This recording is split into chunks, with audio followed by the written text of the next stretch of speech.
by the end of the evening, I want you to understand autoimmune issues as well as, first of all, better than a lay person in our society, but I think you're going to understand it better than a lot of physicians as well. So when I say autoimmune, what do I mean by that? When you hear the word autoimmune disease, what do you think about? What comes to mind? Rheumatoid arthritis? Is that what you mean? Types of? Yeah, I mean, chronic. but what is, It's- that would be an example. Your own immune system Your is body, fighting yourself. right. Yeah, your immune system cannot recognize you from an invading object or bacteria, okay? So let's talk about the immune system first. Yep. Thank you, Carmen. Yeah, You're welcome. that's good. There we go. Okay, Okay. good. So you have two parts to your immune system. You have the primary innate part of your immune system, which is like your mucous membranes, your white blood cells, your natural killer cells. This is the 800-pound gorilla of your immune system. This is a part of your immune system that gets weak when you're deficient in vitamins and minerals. It absolutely needs vitamins and minerals in all the spectrum of protein, the right kind of carbohydrate, the right kind of fat in order to function. And when you're deficient in these things, that's when you catch everything that comes along. You're always sick, or you always have a cold, you always have a sore throat. It's because your primary innate immune system is not working. Now the secondary system is a humoral or adaptive system. This is sort of a backup system. And this is the system that includes antibodies. So it's a system that you get sick, like you get COVID, and your body recognizes it and starts making antibodies to protect your body in case you ever get it again. And so this is much less important than this. So we want to keep our primary innate immune system as healthy as we can. So there's 80 different types of autoimmune disorders that we know of. And it's where the white blood cells cannot tell the difference between healthy body tissue and harmful antigens and end up attacking your own cells. When I put this talk together, it's about 28 million Americans suffer from classic autoimmune diseases. I think it's a lot higher than that, but that's the figure I got. I think there's a lot of people that have autoimmune diseases that don't know it. So here's some examples of autoimmune disease. And you've heard of a lot of these. Thyroid issues, Addison's, which is an adrenal issue, not that common. Type 1 diabetes, MS, Graves' disease, arthritis, celiac disease. These are all examples of rheumatoid arthritis issues. So here's some signs of autoimmune disease. These aren't the only ones, but these are some interesting ones. So joint muscle pain, constant weakness, tremor, insomnia, intolerance to heat. These would be under like thyroid. It's classic autoimmune thyroid issues. Recurrent rashes or hives, sun sensitivity, the butterfly rash across your nose and cheeks, that's lupus. Difficulty concentrating or focusing, that could be a brain autoimmunity. Feeling tired or fatigued, weight gain or cold intolerance, again, thyroid. Hair loss, white patches on your skin or inside your mouth. Abdominal pain, blood or mucus in your stool, diarrhea or mouth ulcers. Weakness of heart muscle, heartbeat. I see this all the time in practice on my heart sound recorders. Weakness in a heart valve. Numbness or tingling in the hands or feet. Multiple miscarriages or blood clots. Now there's more than just that, but those are some of them that might point to an autoimmune disease. We're going to talk about the primary reasons for autoimmune disease that I've been able to find and that I know about. Okay, so there's several reasons why you get autoimmune disease. So let's look at view one, vitamin D deficiency. Now here's the thing about these issues here, is that probably not just one of these is always responsible for autoimmune disease. For example, you can have vitamin D deficiency and not have an autoimmune disease. You can have stress and not necessarily have an autoimmune disease. But when you combine these, it becomes a pretty big issue in the body. So let's look at vitamin D deficiency. There's increasing epidemiological evidence linking vitamin D deficiency and autoimmune diseases, including multiple sclerosis, rheumatoid arthritis, diabetes mellitus, inflammatory bowel disease, and lupus. It's prevalent in autoimmune disease. It's critically important for a functional immune system. Vitamin D is very, very closely tied to immunity. So if you're vitamin D deficient, your immune system can't work. And that's why vitamin D is tied in to autoimmune issue. Okay, so this comes from Journal of Investigative Medicine 2011. So view two of autoimmunity. Autoimmunity happens when the body is overwhelmed with toxicity and pollutants. So is there a lot of toxicity and pollution in our environment? Yeah, there is. Okay. So are we all exposed to it? Yeah. But not all, even though we're all exposed to it, that does not necessarily mean that we all have autoimmune diseases. So this can cause it, but it isn't always just the cause. So in 2005, and some of you probably heard of this study, researchers working through two major laboratories found 287 industrial chemicals and pollutants in the fetal blood, cord blood of 10 newborn infants from around the country, and samples taken by the Red Cross. So you wonder, what's going to happen with these kids? They just did it randomly, okay? So, and not all the kids had 287, but they found a total of 287, and they were dispersed among the 10 newborn infants that they looked at. So we're not going to go through all of these in detail, but chemical exposures which are linked to autoimmune issues, flame retardant. So you see this in furniture a lot, and airplane seats. So if you fly on airlines, those seats are doused in flame retardant.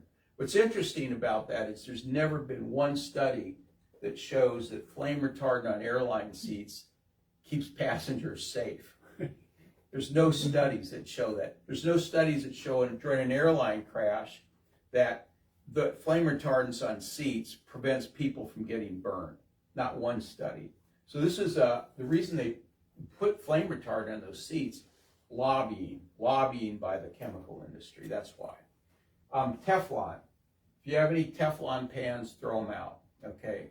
Bad news. And I mean, y'all remember when Teflon first came out? I remember. Yeah, we thought it was like magic. Like when microwave ovens first came out. And now we find out that the stuff that made Teflon non-stick is really bad for you. It's nasty. Like French fry boxes have this in it. Disposable coffee cups. It's been found in the blood of 96% of the people tested, so we probably all have it. Organochlorine pesticides, dioxin. You get that in bleached paper products. So dioxin's pretty common. Let's look at some other ones. Bisphenol A and phthalates used in plastics. So I think I've said this statistic before. When you drink, those plastic bottles, water bottles that people buy, I see people at Costco, filling their carts up with that stuff. I just don't get that, But when you drink out of that, there's about 100,000 microplastic particles in every one of those bottles that you drink that gets into your cells and your body can't get out. Now you have trillions of cells, probably 50 trillion cells. So 100,000 compared to 50 trillion isn't a lot. But when that gets into your brain cells and things like that, your body can't get those out. So don't drink out of those plastic water bottles. I try and avoid that if I can. Just don't do it. So hair dye is another thing that can cause problems. Trichloroethylene, which is an ethylene, which is in solvents and paint thinner. So these are bad. You want to stay away from them as much as you can. But just because you dye your hair doesn't mean you're going to get an autoimmune disease. You know, it's one more thing that can add up. Now, view 3. Autoimmunity happens when our gut becomes inflamed and leaks underdigested food, bacteria, yeast, and viruses into the blood. This process is called leaky gut syndrome and creates autoimmune response in the body. Now this is a really big deal, okay? This is a really big deal. So leaky gut is really common. And you know, there's ways that we can test for that. There's ways that I can test for toxicity as well. But leaky gut is a big deal. So what happens is the gut leaks, because of food intolerance, things get into the blood that shouldn't be there. I mean, your blood's not a garbage dump. You know, it's supposed to take vitamins, minerals, phytonutrients, cholesterol, lipoproteins around the body. But it's not a place where you're supposed to have a lot of bacteria, viruses, undigested food. And so when that gets into your blood, your body reacts to that, creates a whole immune reaction, which causes autoimmune problems later on. So what causes leaky gut? Well, pharmaceuticals, antibiotics, cortisone drugs. What's a common cortisone or steroid drug that lots of women take? Anybody know? Anybody in here ever heard of birth control pills? It's a steroid hormone, okay? It's not good for women, I'll just say that. Non-steroid anti-inflammatories causes leaky gut. So like Tylenol, aspirin, Motrin, things like that, not good for gut at all. And in my talk on the side effects of or over-the-counter medications, I go into that pretty heavily. Common food intolerance, such as gluten, wheat, dairy, peanuts. Do you know why so many kids have peanut allergies? Anybody know why? Remember, how many of you remember growing up and you didn't know any kids with peanut allergies? Yeah. Yeah, right. So what's the deal? Right. Okay, so this is something I talk about in my vaccine talk. A lot of the oils that vaccines are mixed with are peanut oils. They get into the vaccine, shot into your blood, and kids develop peanut allergies because of the vaccines they get. So gluten and wheat, dairy, peanuts. A lot of this is due to hybridization, some of the pesticides and insecticides that are sprayed on it. But these are two really common reasons that people get leaky gut. Chronic low back subluxation causing nerve interference to the small intestine will substantially contribute to leaky gut and GI pathology. And I've seen this. I've seen this in patients who tell me that aren't taking any of my products. They tell me, you know, since you've been adjusting me, a lot of my GI symptoms are better. Okay, how could that be? Because of this. Okay, how do food intolerance happen? Okay, so genetics, you can inherit it. I don't think this is as important as these two things. So hybridization, genetic modification, and processing of foods creates proteins that our bodies don't recognize. And eating the same foods over and over and over can lead to the body becoming sensitized to certain foods. And how many of you know, maybe you guys are like this, people that just eat the same thing day in and day out. I know guys that just eat Cheerios all the time. I mean, I know an individual like that right now just eats Cheerios. Cheerios is a favorite thing to eat. That's insane. There's no nutrition in Cheerios. It's a process. It's awful, you know. But you know, some guys are like that.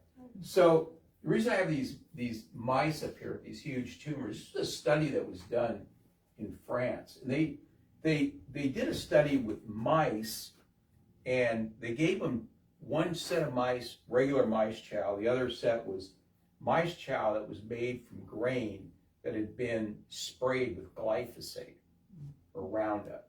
And this is what happened to the Roundup ready mice when they became like equivalent of like, you know, in the human being in their 20s. Okay, so mice live for about 2 years. So this happened about 9 months. 9 months into it, they started growing these huge tumors. Okay, and it was the mice that were fed the GMO rice or mice feed that had been grown with GMO pesticides. So this is a big deal. Is leaky gut and food intolerances are a big cause of autoimmune issues. So view number 4. This is another thing that's very common. Stealth pathogens. So, and anybody in here been to my stealth pathogen talk? Nobody? Carmen, you've been to all of them. Don't raise your hand. Okay. So, stealth pathogens can include bacteria, molds, yeast, viruses, spirochetes, parasites. So, what happens is a stealth pathogen will get into your body and it'll start evading your immune system. And the pathogen basically hacks the immune system, and your immune system can't see it. So it just stays in your system and just wreaks havoc. And there's ways to get rid of them, and I talk about this in my stealth pathogen talk. But here's some ways that you can get them. Like you get food poisoning and you never quite recover, or Montezuma's revenge. Which you can get in countries that don't have very clean water. I got that when I was in Haiti many decades ago. Parasites picked up in foreign countries. Mono, so like the 8th, 9th, 10th, 11th, 12th grader who gets mono in high school, maybe a couple of times. You know, there's kids that never quite recover from that, and they become stealth pathogens. And then people that just suffer from chronic diarrhea, that would be a probable stealth pathogen. So we eliminate stealth pathogens with the stealth pathogen protocol. These are 2 of the products that I use, and you know, I've seen I've definitely seen a lot of sort of autoimmune chronic issues come from stealth pathogens. In fact, I have a patient right now who a little over a year ago, a mosquito bit her, and all of a sudden she develops this rash all over her body, and these sores, and that just won't go away. You know, she's gone to dermatologists, she's gone here and there, and that's a classic example of stealth pathogen. She also had some other issues that we needed to work on as well. But when things like that happen and you can't get rid of it, that's a stealth pathogen. View number 4. This is another big deal. And this is, now we're looking at a real issues with the primary or the innate immune system. And this is when an organ just starts getting weak over time.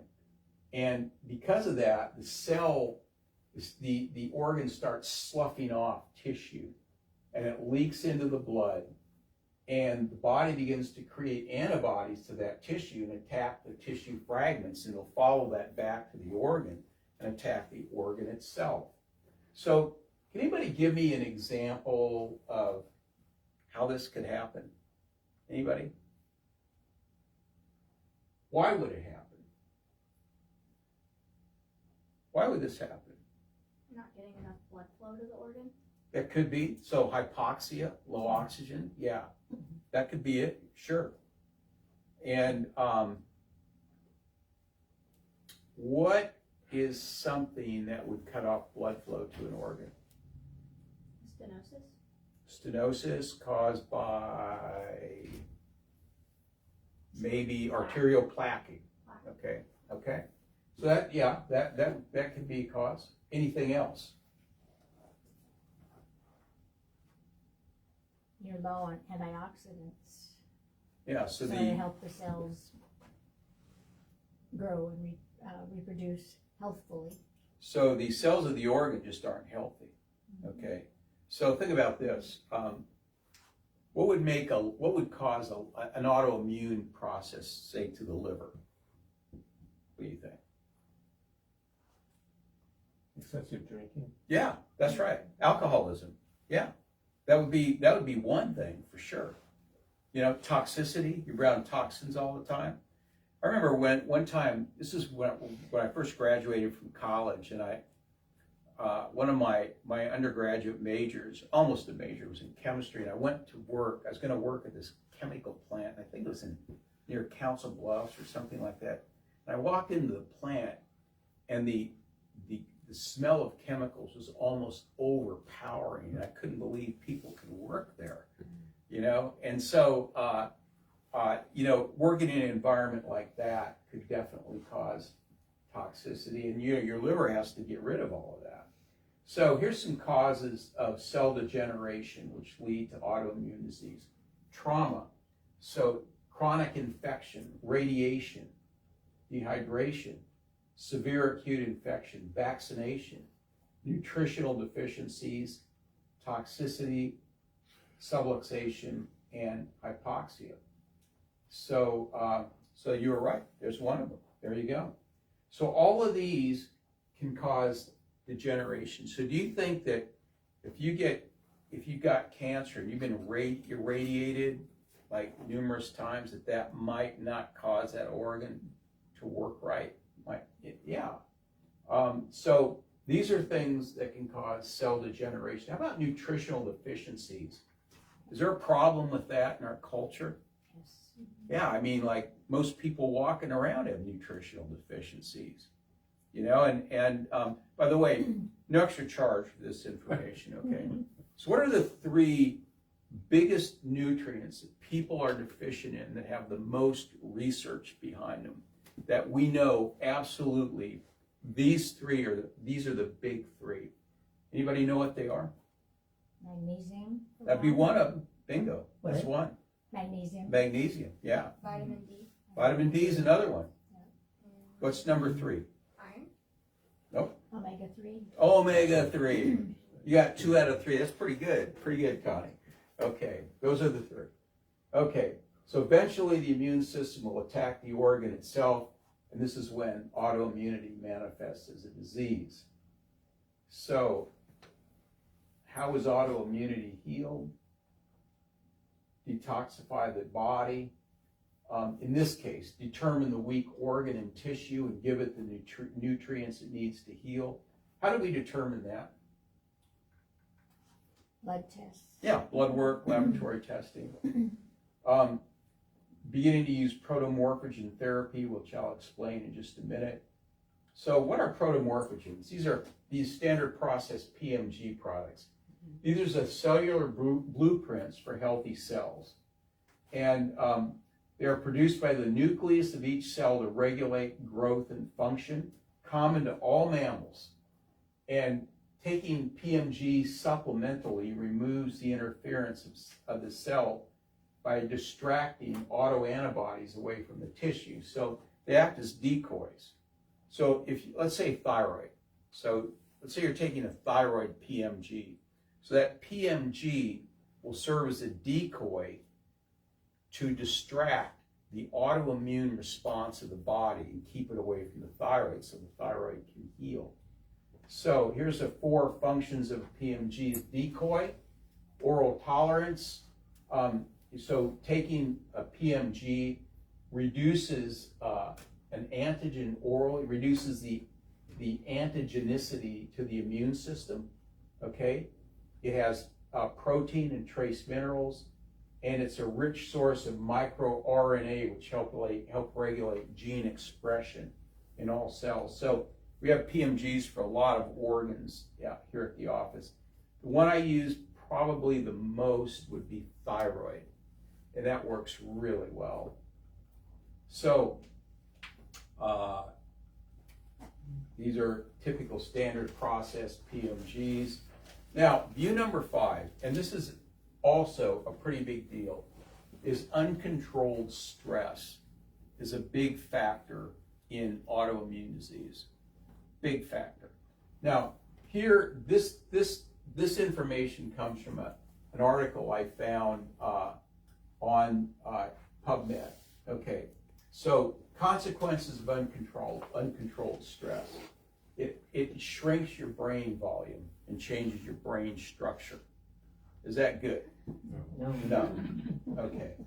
It activates the immune system and creates inflammation, which can be the prelude to various illnesses. So if you're pre-inflamed, your chances of getting any kind of an illness go up quite a bit. And I think some of you heard me say this, I'll say it again.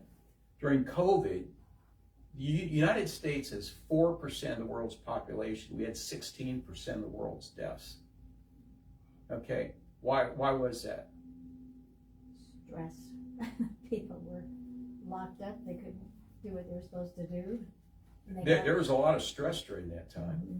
But why would everybody was under stress, and not just our country. Right. But why would we have 4 times the amount of deaths per our population? Because everybody in the United States is pre-inflamed. At least most people are walking around with loads of inflammation. Okay, that's the reason. So stress causes inflammation. Stress alters the white blood cells' response to foreign invaders, so they don't work as well. They increase plaquing of the arteries. Brain inflammation produces stress-related depression. So anytime you're inflamed and that gets into the brain, that's a major cause of depression and anxiety. And diseases whose development has been linked to both stress and inflammation include these: cardiovascular disease, diabetes, cancer, autoimmune syndromes, mental illnesses such as depression and anxiety. Now let me tell you something about stress here. I have 2 patients right now, like them a lot. They're both women and they both have husbands who have very, very high stress jobs. And their husband, they come and tell me about it. Their husbands are sick a lot, okay? And they take a lot of pharmaceuticals. Some of them, they don't want to be on them, but they take them because they're stressed, what the stress is doing to their body. Now, to me, that's not worth it. I don't know what, like how much money do you have to make to have that, They tell me about it, and they want to bring them in here. Their husbands are too busy, or they don't quite believe in natural health, or they think the drugs are handling it. But I hear these stories all the time. Stress, uncontrolled stress is bad. Now, a little bit of stress is good, that keeps us motivated and things like that. But this is a factor in autoimmune issues. So if you have uncontrolled stress and leaky gut, what you think that there's a possibility that you might develop an autoimmune disease, or you've uncontrolled stress and stealth pathogen, that's pretty high likelihood. So where do we start? So when I look at autoimmune disease, and I treat people with autoimmune disease, I see it all the time. You do a very thorough case history. Your symptoms aren't the disease, but they're clues to the cause of disease. So that's important, because that's one of the primary differences between what I do and what conventional medicine does. Conventional medicine treats the symptoms. They don't necessarily look at the cause. Okay. So thorough case history, really important. I review laboratory testing, a thorough diet analysis, and with some of the patients I get, I look at their diet and I go, how are you still alive? You know, I mean, it's so bad. You know, and so anyway, then I do specific laboratory tests to determine the underlying cause of what's going on, and then we treat through that. So that's where I start. I think autoimmune diseases, a lot of them can really be helped a lot if you look at the underlying cause. So there is hope. Okay, so I would say this. Most of you probably know people that have autoimmune disease are struggling with problems that they can't fix. And so I would encourage you to do one of a couple of things. If nothing else, bring them to one of my talks, okay? They can find out that I don't have horns or whatever, you know? Or just have them call the office and have them talk to me. I'll talk to them over the phone, and maybe we can give them some information that can help them. But there's a lot of hope for these people. And I see a lot of people that come in and they don't know where else to go because they're not being treated for what they have. They're just being given pharmaceuticals to deal with the symptoms, and that just isn't a very good long-term strategy. So I would encourage you to like, if you can, just bring them to one of my talks, and maybe they'll find out that they'll expand their mind a little bit and find out that, wow, this office might be able to help them. So any questions over anything I've gone over tonight? Okay. A lot of kind of blank faces out there. Okay, well, it's 7 o'clock. Thank you so much for coming tonight and taking a half hour out of your life to learn about this. I hope you learned some things about autoimmune issues, and I think that you're going to know a lot more than the vast majority of people out there just from listening to what I talked to you about tonight.